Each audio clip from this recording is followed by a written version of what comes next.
Hello పిల్లలారా, రండి. నేను ఈరోజు మిల్ మేకర్లో పకోడా చేస్తున్నాను, చూపిస్తాను. ఆరోగ్యానికి కూడా చాలా మంచిది, సింపుల్గా అయిపోద్ది. రండి పిల్లలారా. మనము ముందుగా వేడి నీళ్ళు కాబెట్టుకున్నాము, వాటిల్లో వేద్దాము. వీటిని కొంచెము ఒక పావు గంట అట్లా నానితే బాగుంటాయి. వాటిల్లో కావాల్సిన పదార్థాలు: ఒక చిటికెడు పసుపు, కొంచెం కొత్తిమీర, ఒక ఉల్లిగడ్డ, కొంచెం శనగపిండి, కొంచెం జీలకర్ర, కొంచెం సాల్ట్, కొంచెం కరివేపాకు, కొంచెము కారము, ఒక 2 పచ్చిమిర్చి, కొంచెం కార్న్ఫ్లోరు వేసి ఈ మొత్తము కొంచెం 10 నిమిషాలు నానిన తర్వాత అప్పుడు మళ్ళీ చూద్దాము. ఇది మొత్తము బాగా వేసి కలిపి చేసి చూపిస్తాను పకోడా. చూడండి, ఇప్పుడు నేను 15 నిమిషాలు అయినాయి. వేడి నీళ్ళల్లో కొంచెం ఉప్పు కూడా వేసాను, అప్పుడు చూపించలేదు కాబట్టి ఉప్పు వేసాను. ఇదిగో చూడండి, ఇట్లా నానిపోయినాయి. వేడి నీళ్ళల్లో వేస్తే ఇట్లా నానుతాయి, బాగా ఇట్లా వచ్చేసినాయి. ఇప్పుడు వీటిని గట్టిగా పిండుకొని ఇట్లా ఈ బౌల్లో వేసుకున్నాము.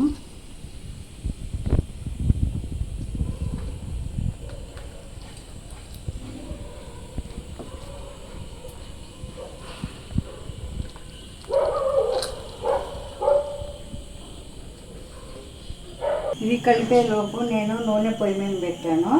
ఇప్పుడు మనము ఇది కలుపుకునే విధానం, వీటిని గట్టిగా పిండేసాం కదా, ఇట్లా పిండేసుకొని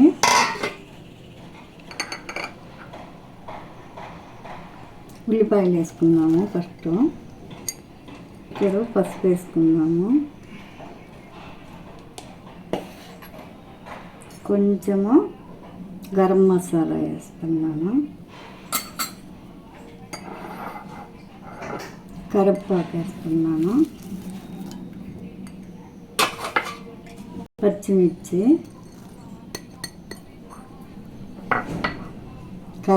కొత్తిమీర,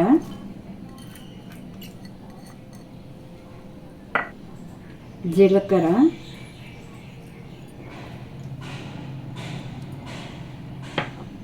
ఒక స్పూను కార్న్ఫ్లోరు,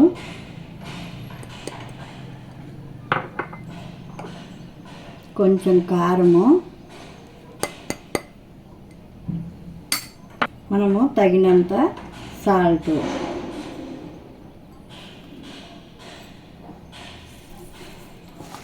వేసి ఇట్లా బాగా మనము కలపాలి.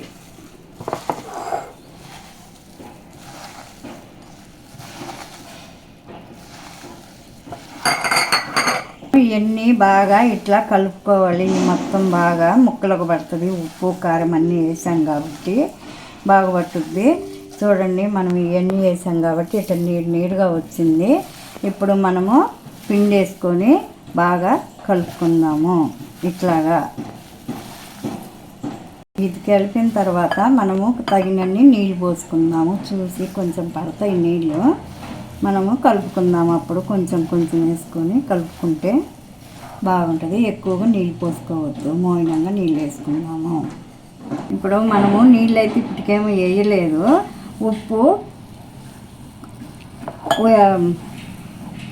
ఇప్పుడు మనము నీళ్ళైతే వేయలేదు. ఉల్లిపాయలో ఉప్పులో నీళ్ళు ఉంటాయి కాబట్టి ఉప్పు ఉల్లిపాయ వేసి ఇట్లా కలిపెరకు ఇట్లా వచ్చింది.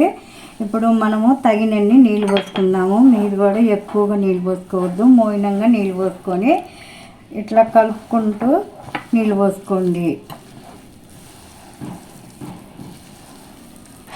చూడండి, ఈ విధంగా వచ్చింది. మీరు కూడా ఇట్లా కలుపుకోండి. ఇంతేనో ఇది. ఇంకా మనము ఇట్లా కలుపుకొని స్టవ్ మీద నూనె పెట్టాను, నూనెలో వేద్దాము. చూడండి, ఈ విధంగా కలిపాను. ఇట్లా నేను ఒక్కొక్కటిగా నూనెలో వేస్తున్నాను. నూనె కాగింది, ఇట్లా నూనెలో వేస్తున్నాను.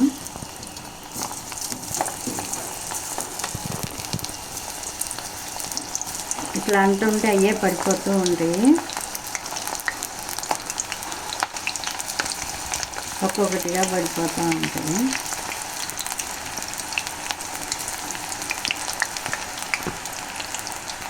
చూడండి, ఇట్లా వేసాను కాబట్టి ఇట్లా కలబెట్టుకుందాము. మనము నీళ్లు పోయలేదు కాబట్టి త్వరగా కూడా ఉడుకుతాయి, నూనె కూడా పెద్దగా లాగదు, తొందరగా ఉడుకుతాయి. చూడండి ఎట్లా వస్తాయో. అవి కరకర అంటుంటాయి మనం తింటూ ఉంటేను. వేసుకోవచ్చు ఇంకా కొంచెం కూడా, నేను కొంచెమే వేసాను. తర్వాత మళ్ళీ ఈసారి ఆయిల్ మరిన్ని వేస్తాను. ఇవి మనము అప్పడాలు అవన్నీ వేసుకుంటాం కాబట్టి అప్పడాలు కాకుండా పిల్లలు కూడా బాగా తింటారు. పప్పుచారు అన్నంలోకి నంచుకోవటానికి కూడా బాగుంటాయి ఇవి ఇట్లా చేసుకుంటేను కూడా అంటారు. చూడండి ఇవి ఈ విధంగా రావాలి, బాగా ఉడికినాయి. ఇట్లా వస్తే మనము ఇంకా నేను తీసుకున్నాను చూడండి ఇట్లా.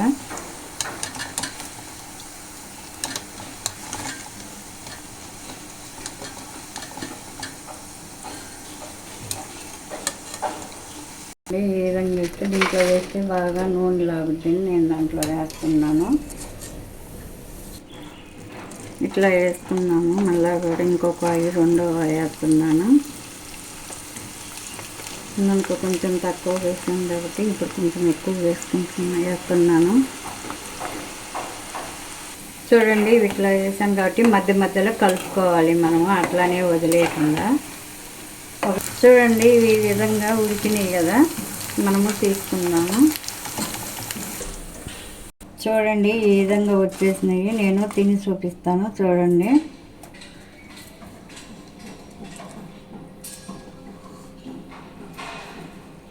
బాగా ఉడికినాయి, బాగున్నాయి, అన్నీ సరిపోయినాయి. ఉప్పు కారం అన్నీ బాగానే ఉన్నాయి. నాకు పళ్ళు లేవు కాబట్టి బాగా నవ్వలేను, నిదానంగా నవ్వుతాను. బాగా వచ్చినాయి అన్నీ, మళ్ళీ బాగున్నాయి. చూడండి ఈ విధంగా చేసి మనము పప్పుచారు చేసుకున్నప్పుడు అన్నంలోకి నంచుకోవటానికి పిల్లలకు కూడా సాయంత్రం పూట మనం కావాలంటే తొందరగా చేసి పెట్టుకోవచ్చు. అంతా కూడా ఒక అరగంట పట్టుద్ది అంతేను. ఎప్పుడైనా మనము చలిగా ఉన్నప్పుడు కూడా చేసుకొని వేడివేడిగా తినొచ్చు, బాగుంటాయి, ఆరోగ్యానికి చాలా మంచిది. మీరు కూడా చేసుకొని తిని చూపించి చెప్పండి. నేను మళ్ళీ వీడియోలో కలుసుకుందాం. బాయ్.